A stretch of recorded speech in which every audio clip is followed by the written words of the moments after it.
కొత్త ఇంటి ప్రవేశంలో లేదా శుభకార్యాలలో గుమ్మడికాయను బయట వేలాడదీయటం మనం చూస్తుంటాం. కాని ఎప్పుడు ఈ గుమ్మడికాయ కట్టాలి, ఎందుకు కట్టాలి, దీని వెనుక ఉన్న శాస్త్రం తెలుసుకుందాం. శుభ సమయం.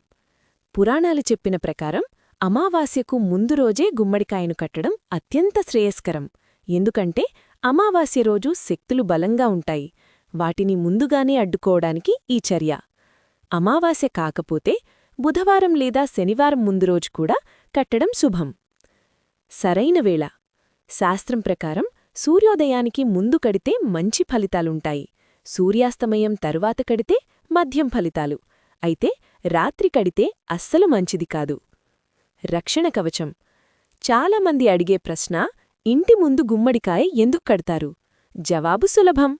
సూక్ష్మ నెగటివ్ ఎనర్జీలు, దృష్టిదోషం, చెడు శక్తులు ఇంట్లోకి రాకుండా అడ్డుకట్టవేయడమే. గుమ్మడికాయలోని నీరు, దానిపై వేసే నూనె, నూరిన రంగులు ఇవన్నీ ద్రష్టిని ఆకర్షించి చెడుశక్తిని తమలోకి లాగేసుకుంటాయని శాస్త్రం చెప్పింది.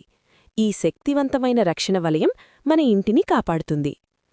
మార్చడం తప్పనిసరి. కట్టిన గుమ్మడికాయను ఎప్పుడు తీసేయాలి? శాస్త్రం ప్రకారం గుమ్మడికాయ పచ్చదనం పోయి వంకలు లేదా పగుళ్లు కనపడగానే లేదా నీరు కారించడం మొదలయ్యాక వెంటనే మార్చాలి. పాతదాన్ని ఎక్కువ రోజులు ఉంచితే చెడు ప్రభావం వస్తుందని నమ్మకం. మొత్తం మీద గుమ్మడికాయ ఒక శక్తివంతమైన రక్షణ చిహ్నం.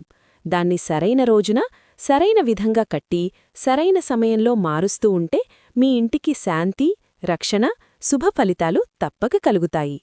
ఈ ఆధ్యాత్మిక సమాచారం నచ్చితే లైక్ చేయండి. మీ మిత్రులకు షేర్ చేయండి.